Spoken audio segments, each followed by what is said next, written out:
नमस्कार। आज हम जेम्स जॉयस की एक बहुत ही मशहूर कहानी एवलिन की परतों को खोलेंगे। ये कहानी है एक फैसले की, रुकने और चले जाने के बीच एक ऐसे गहरे संघर्ष की जो एक पूरी जिंदगी को तय कर देता है। कहानी की शुरुआत एक बहुत ही आम सी सीन के साथ होती है। एवलिन जो एक खिड़की पर बैठी है, लेकिन ये सिर्फ एक सीन नहीं है, ये उसकी मानसिक हालत का एक बहुत ही पावरफुल सिंबल है। वो अपने धूल भरे घर के अंदर और बाहर की दुनिया के बीच फंसी हुई है, मतलब शारीरिक और भावनात्मक दोनों ही तरह से कैद। अब देखिए, एवलिन का फैसला समझने से पहले हमें जॉयस का एक बहुत ही जरूरी साहित्यिक आइडिया समझना होगा, जिसे कहते हैं पक्षाघात या पैरालिसिस। ये सिर्फ कोई शारीरिक चीज नहीं है, बल्कि एक मानसिक और भावनात्मक जकड़न है जो डबलिन के कई किरदारों को अपने हालात से बाहर निकलने से रोक देती है। तो हम इस कहानी को 5 हिस्सों में समझेंगे।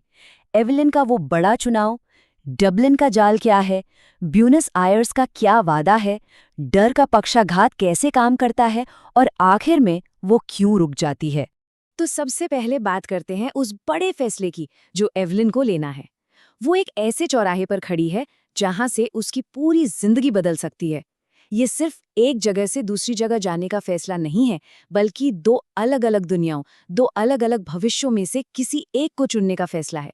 और यहाँ एक बहुत इंटरेस्टिंग बात सामने आती है कि एवलिन सिर्फ इमोशनल होकर नहीं सोच रही, वो बाकायदा अपनी जिंदगी का हिसाब किताब लगा रही है, जानी पहचानी सुख सुविधाओं और मुश्किलों के बीच एक बैलेंस बनाने की कोशिश कर रही है।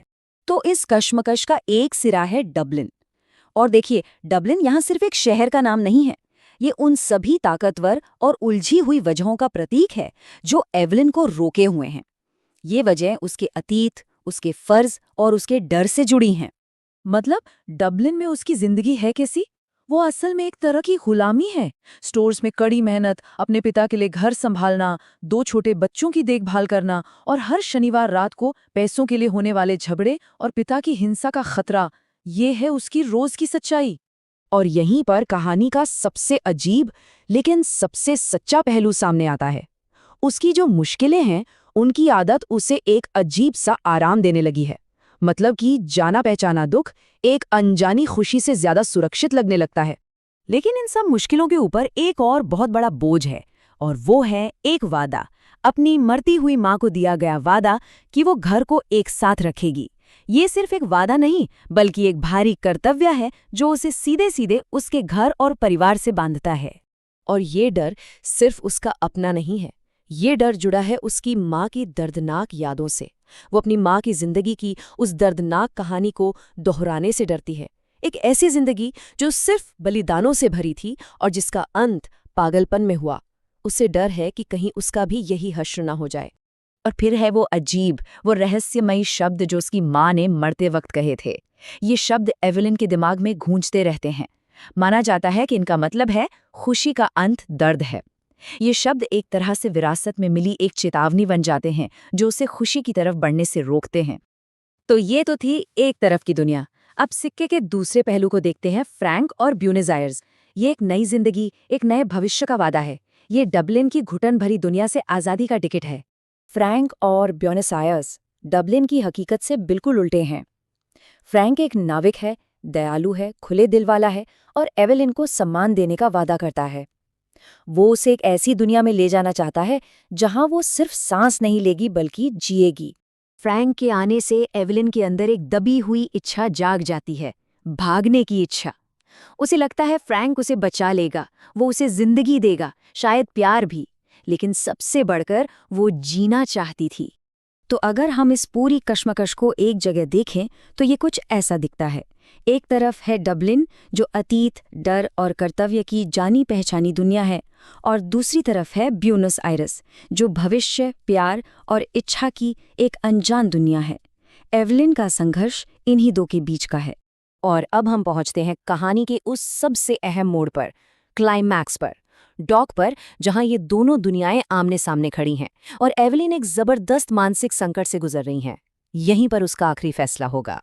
जरा उस सीन को इमेजिन कीजिए। नॉर्थ वॉल का डॉक, फ्रैंक उसके साथ खड़ा है और नाव की सीटी की एक लंबी उदास आवाज धुंध में गूंज रही है। ये जो बाहर का माहौल है वो एवलिन के अंदर की उथल पुथल को ही दिखा रहा है। और फ्रैंक बस एक शब्द कहता है, चलो। ये भविष्य की आवाज है, एक सिंपल, सीधी पुकार जो एवलिन से एक कदम आगे बढ़ाने के लिए कह रही है। और जवाब में एवलिन के अंदर से जो आवाज निकलती है वो सोची समझी नहीं है, वो एक चीख है। नहीं, नहीं, नहीं, ये नामुमकिन था। ये दिखाता है कि उसके अंदर का डर कितना मजबूत है। और ठीक इसी पल एक बहुत बड़ा साइकोलॉजिकल शिफ्ट होता है। वो समुद्र जो आज़ादी का रास्ता था अब उसे मौत का कुआं लगने लगता है, और फ्रैंक जो उसे बचाने वाला था अब उसे डुबोने वाला लगता है। डर ने उसकी हकीकत को पूरी तरह से बदल दिया है। तो आखिर वो रुक क्यों जाती है? कैसे पक्षाघात यानी पैरालिसिस जीत जाता है? चलिए अब इसके निष्कर्ष पर आते हैं। और जो आखिरी इमेज हमारे सामने आती है वो बहुत ही दर्दनाक है। फ्रैंक भीड़ में गुम हो जाता है और एवलिन वो बस एक लोहे की रेलिंग को पकड़े खड़ी रहती है। उसके चेहरे पर कोई भाव नहीं है, एक लाचार जानवर की तरह। पक्षाघात ने उस पर पूरी तरह से कब्जा कर लिया है। तो आखिर में होता क्या है? होता ये है कि अनजान का डर जाने पहचाने दुख से कहीं ज्यादा बड़ा हो जाता है।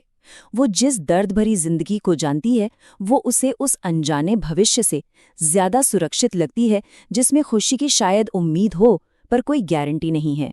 तो आखिर में ये सवाल बचता है, क्या एवलिन का ये फैसला उसकी परिस्थितियों की वजह से हुई एक ट्रेजेडी है या फिर हिम्मत की कमी? क्या वो हालात की मारी थी या उसने खुद हार मान ली? इसका कोई आसान जवाब नहीं है, और शायद यही इस कहानी को इतना शक्तिशाली बनाता है।